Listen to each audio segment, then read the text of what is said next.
drop, you can't ignore it. I'm transforming now these cars and planes, I'm always boarding. Just out touring down in Charlotte like I play for Hornets. Good Saturday morning to you, ladies and gentlemen. How are you doing? Guess what time it is? It's time to talk some good old sports talk. You are watching the TFG Sports Media Show, the best 30-minute sports talk show on social media. I am your host, Kendrick, and I hope everybody is having a good Easter weekend thus far. The weather is kind of a little nippy, but according to some of the weather reports, it looks like tomorrow will be a little bit warmer in the 70s, at least here in Texas. Can't speak for anywhere else. But again, you're watching TFG Sports Media Show. I am your host, Kendrick. Make sure you come in, hit that like button, hit that share button, share it to all your social media platforms, and make sure you comment so we can chat, we can converse a little bit. We're going to talk a little bit of sports. So make sure you do that. And if you're ready, make sure you subscribe to the channel on YouTube and make sure you follow TFG Sports Media on Facebook as well. I already got my man Charles Moore in the house. Good rising to you, my brother. Hope all is going well for you on this beautiful Saturday. So we're going to jump right into this thing. Let's go ahead and get into our sports quick hits.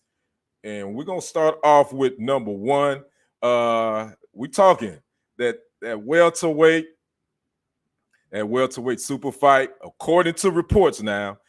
Nobody from each camp is confirmed this. No one from Terrence Crawford's camp nor Earl Spence. But according to ringtv.com, they are reporting that sources are telling them that the Spence Jr. Crawford welterweight super fight will take place in Las Vegas, June the 17th. Again, the official announcement will be made, according to this source, at the Gervonta Tank Davis Ryan Garcia fight, which goes down April the 22nd. Again, the fight we all been rubbing our hands for, been anticipating, according to this source that talked to ringtv.com, that the fight is going down in June in Vegas, and the financials have all been agreed upon, according to this source. Now, Spence Jr., who's 28-0, has 22 knockouts. He holds all three of those welterweight titles, the WBA, WBC, and IBF, whereas Terrence Crawford, who's 39-0 with 30 KOs, he holds the WBO belt. So again, according to sources, that this fight is going to happen.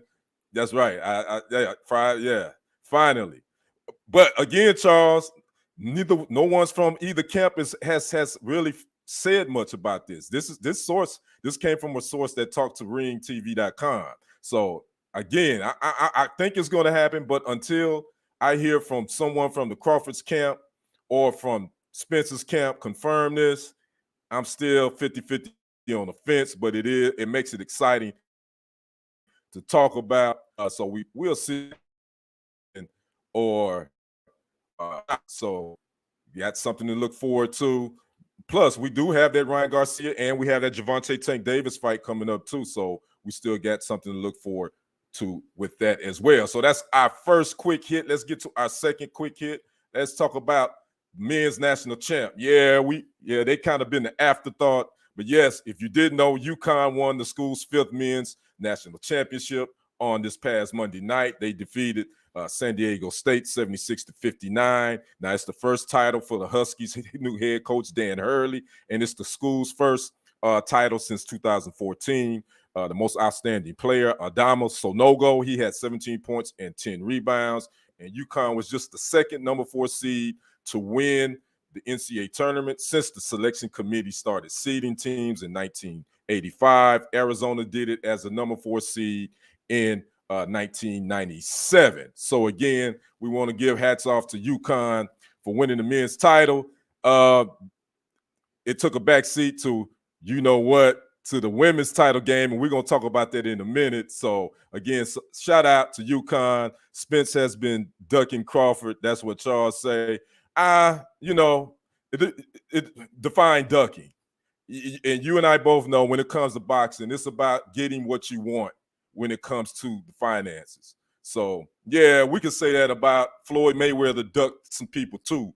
But at the end of the day, it's a business too. So, yeah, it could be considered ducking.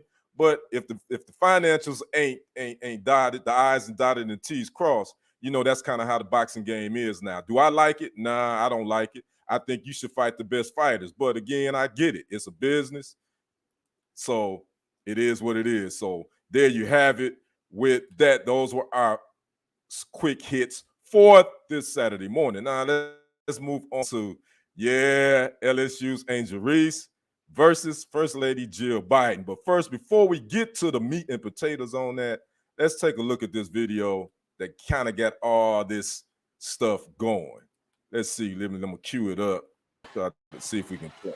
And Angel Reese knows a ring is coming.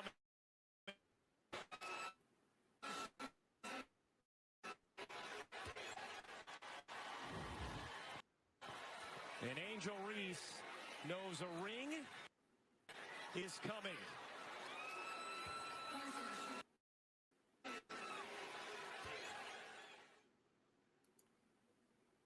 Yeah, so you can't see me. That hand gesture has caused a lot of uproar in the social media streets this week with Angel Reese with the LSU Lady Tigers doing a hand gesture to Caitlin Clark. By the way, LSU Lady Tigers, they put their stamp on being the best team in the nation. They defeated the number 2 seeded Iowa Hawkeyes 102-85 to win the women's first ever national championship in women's basketball at LSU. But that was not the talk. It was the talk about First Lady Jill Biden stuck her foot in the mouth, and she was speaking at some place in Colorado, and she was at the game. She did attend the women's national title game on Sunday, and she was speaking in Colorado and said, well, I think that I'm going to talk to Joe and think that they should invite Iowa.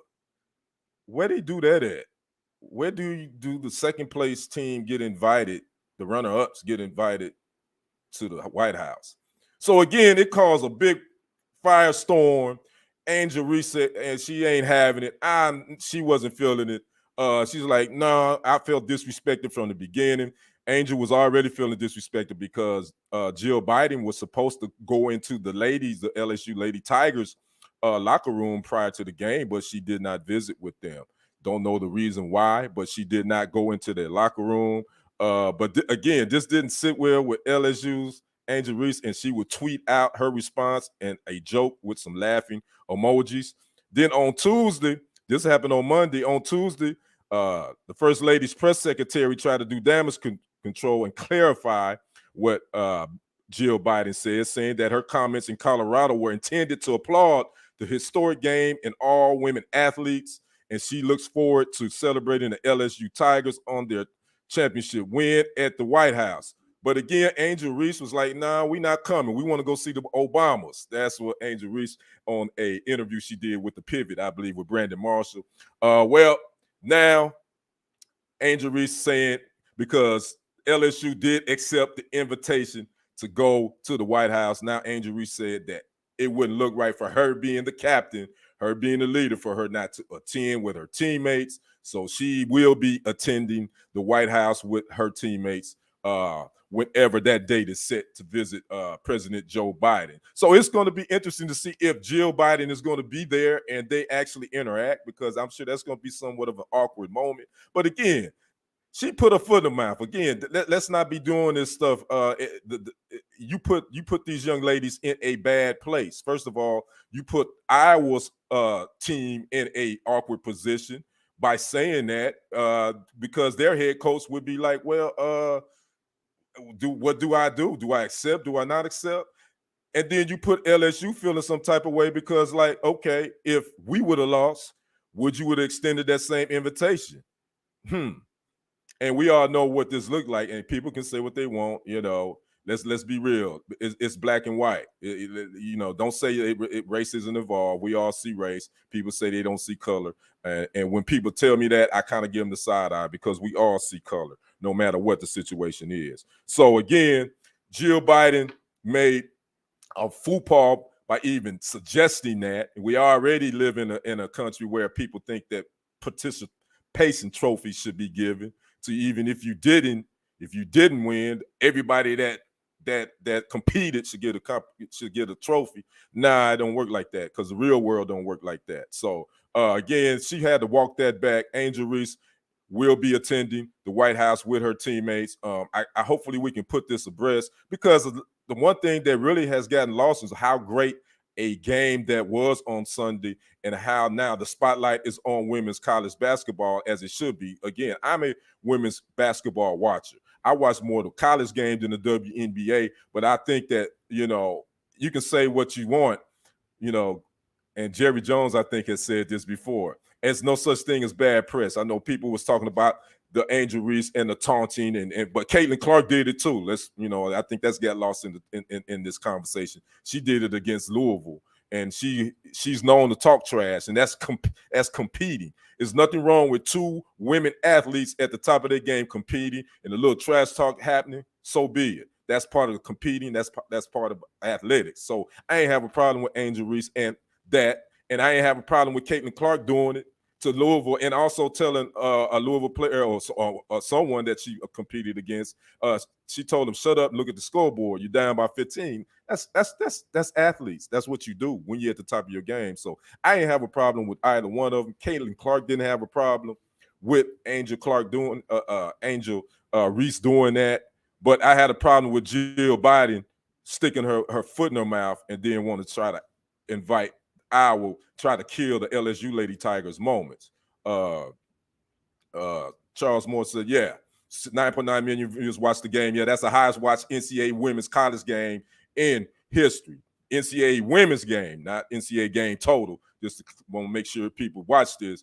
It's the highest rated NCAA women's national title game ever. 9.9 million viewers watched the game. And it's probably more than that. I don't know if they did as far as digital, because ESPN Plus, you have to include that too. I don't know if that include the ESPN Plus numbers as well. So I was all in, because I watched the semifinal games on Friday too. I watched Virginia Tech and LSU, and I watched Iowa and South Carolina.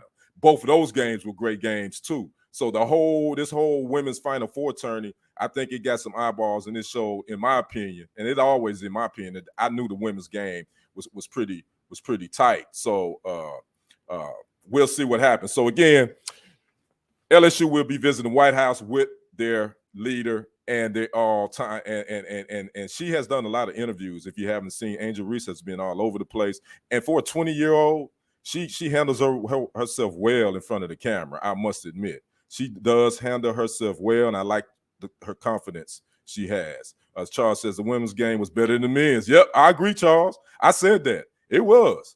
The semifinals and the finals. I totally agree. It was better, man. So I hopefully now the women's game will get some love on the national level, and then on the YouTube streets too, because a lot of times you don't talk about the women's game as much.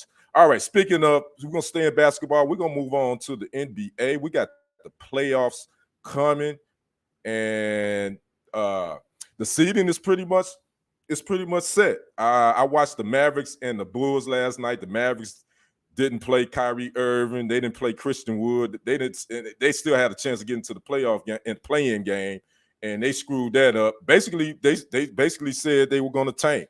I ain't going to say tank, but from what I was reading, Mark Cuban made an executive decision, say, hey, we're not playing Kyrie. We're not playing the other four guys, and we're only going to play Luka Doncic in first quarter. I thought that was kind of foul. I think when you still got a chance to do something, you should play your guys if it ain't like something that they're going to be out. I mean, why not play them? But again, we got the NBA playoffs about to begin next Saturday. As far as where we're looking, what the seeding is looking like right now, started in the Eastern Conference, the Bucks, they clinched the league best record. They the number 1 seed. The number 2 seed in the East is the Celtics. They clinched the division. Number 3 seed is the Sixers. They clinched the playoff berth. The 4th seed is the Cavs. The 5th seed is the Knicks. The Cavs, Knicks, and Nets all clinched the playoff berth. That's the 4th, 5th, and 6th seeds that I read to you. The Nets, the 6th seed. 7th seed is the Heat. 8th seed is the Hawks. The 9th seed is the Raptors, and the 10th seed is the Bulls. Now, the 7th, 8th, and 9th, and 10th seeds, they all are in the play-in berths. What does that mean? That means the play-in tournament that allows 4 teams to play their way into the postseason. So right now in the East, the number 7 Heat versus the number 8 Hawks. The winner moves on as the number 7 seed. The loser plays the winner of the number 9 seeded Raptors versus number 10 Bulls for the number 8 seed. That's what we got in the Eastern Conference as far as seeding. Now let's move to the West. The Nuggets are the number 1 seed. They clinched the conference best record. Grizzlies, the number 2 seed. The Kings are the number 3 seed. Both the Kings and the Grizzlies clinched their divisions. And the Suns are the 4th seed. They clinched a playoff berth. Now the 5th seed, the Warriors are the 5th seed right now. The Clippers are the 6th seed. And the 7th seed is the Lakers. 8th seed is the Pelicans. The 9th seed is the Timberwolves. And the 10th seed is the Thunder. Now, again, the play-in tournament, those 7th, 8th, and 9th, and 10th seeds, they have to play their way. The 7th and 8th seed and the 9th and 10th seed have to play their ways in. So right now in the West, you're looking at the Lakers and the Pelicans.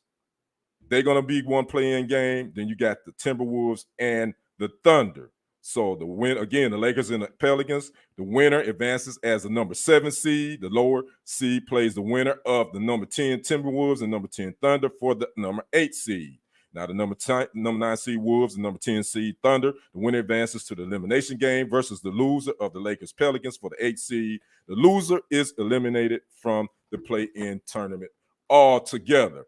How do you feel about the play-in tournament? I'd like to know, Charles, how you feel about this play-in tournament? It's a good question. Mavs was eliminated because they lost. They needed to lose. They needed to win both their games. How do you feel about this play-in tournament, Charles? I'd like to get your opinion on that. Can't play Kyrie and risk him getting hurt. I believe Kyrie and Woods would be getting traded.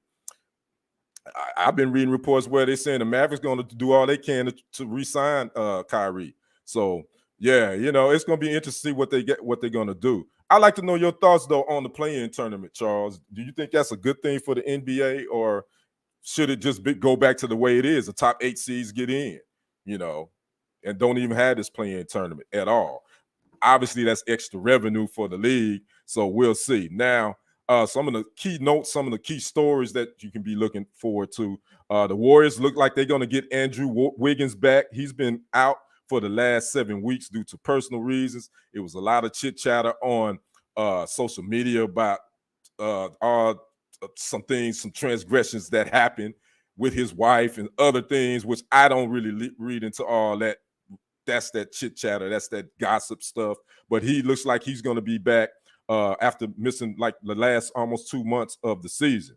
The Los Angeles Clippers, they're not expecting guard Paul George back until the 2nd round. That is, if the Clippers get out of the 1st round. Westbrook is going to be starting at point guard for the Clippers.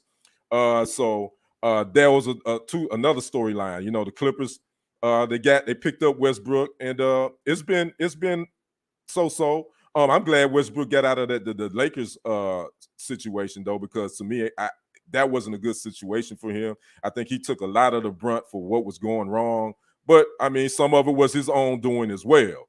But looks like the Clippers are trying to find that, with not having Paul George back, maybe until the 2nd round, they got to make do with what they got, and Westbrook is going to have a whole lot more responsibilities. Now, the Lakers, they maintain without LeBron James for weeks with that right foot injury. I thought they were going to play themselves right out of the play-in tournament. They were able to tread water, and look where they're at. They're in a pretty good position.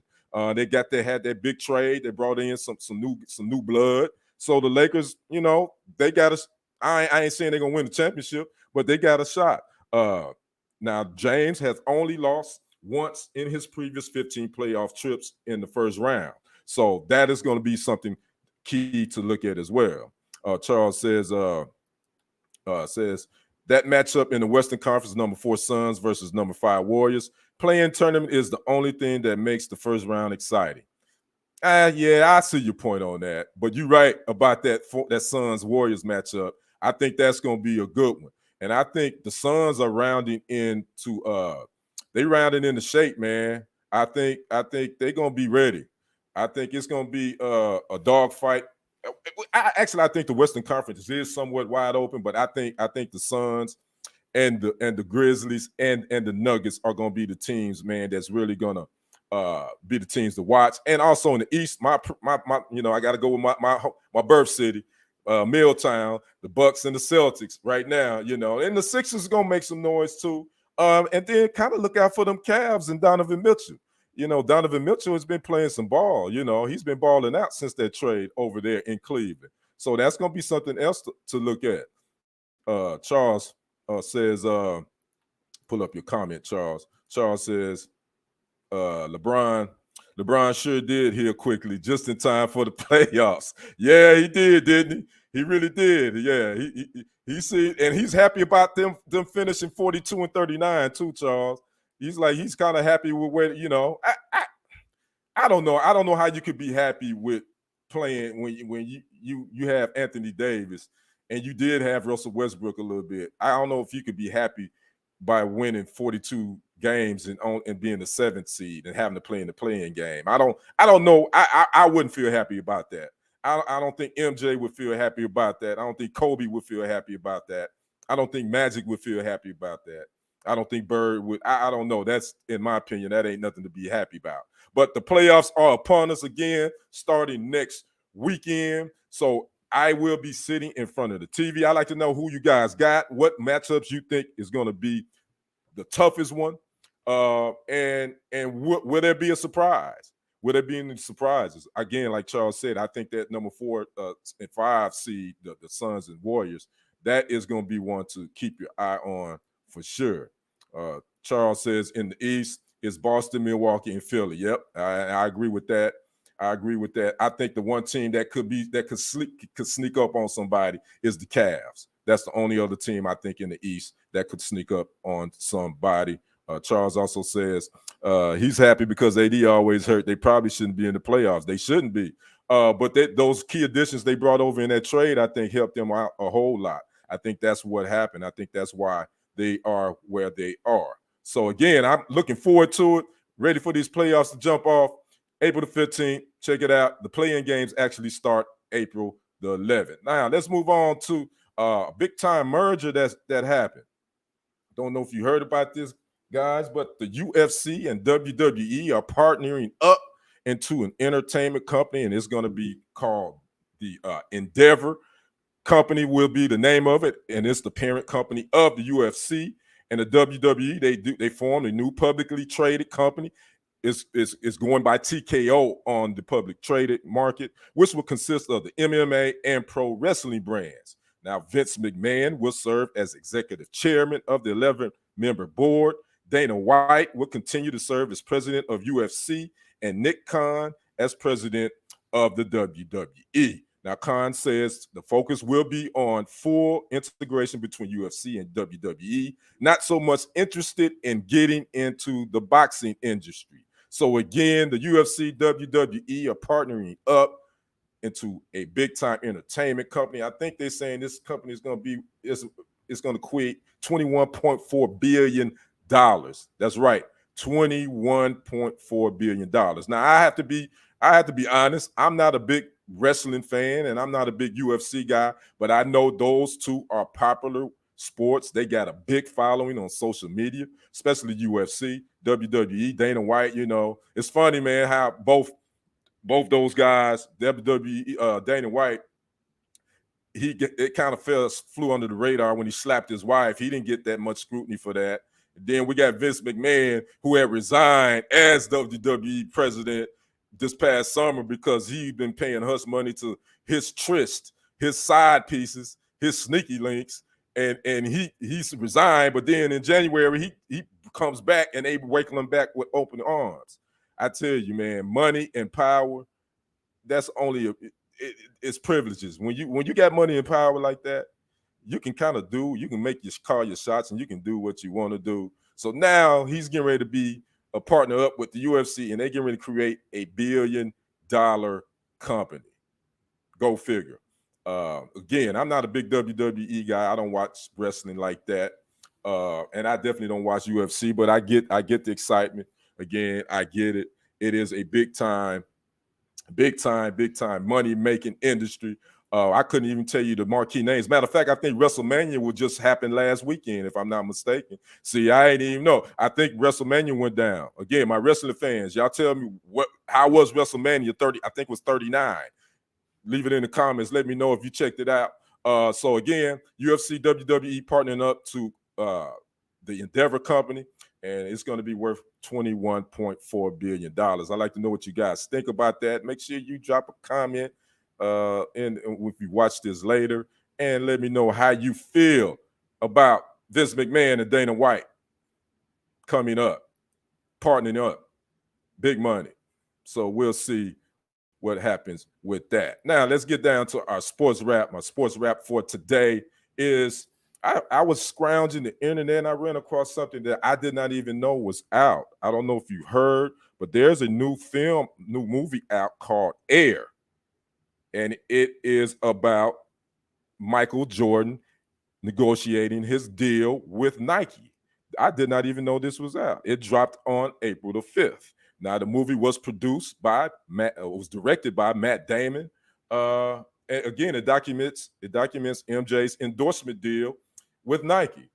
The movie was directed by Ben Affleck, and it spotlights MJ's parents, James and Dolores Jordan, and how important a role they played in Michael's negotiating his Nike contract. Now, little known fact that at that time when Nike was really not even big, the big time shoe company was Converse and Adidas.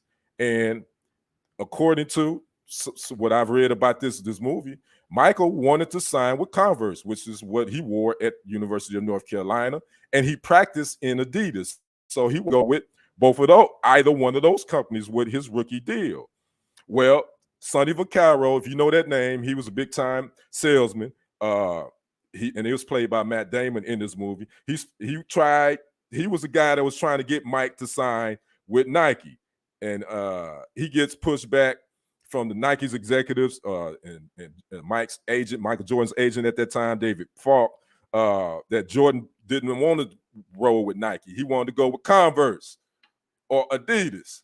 So again, the name of this is called Air. And it's in the it's at the movies, and it's eventually going to be on, according to the article, it's going to be on Amazon Prime eventually, so you can check it out. So I definitely want to watch that, because we all know, but then I think it's interesting that it's going to be focusing on Michael's parents too. Again, we all know the tragedy that happened to his father. James Jordan was murdered back in 1993. They're going to talk about that according to this article. It's going to be in the film too.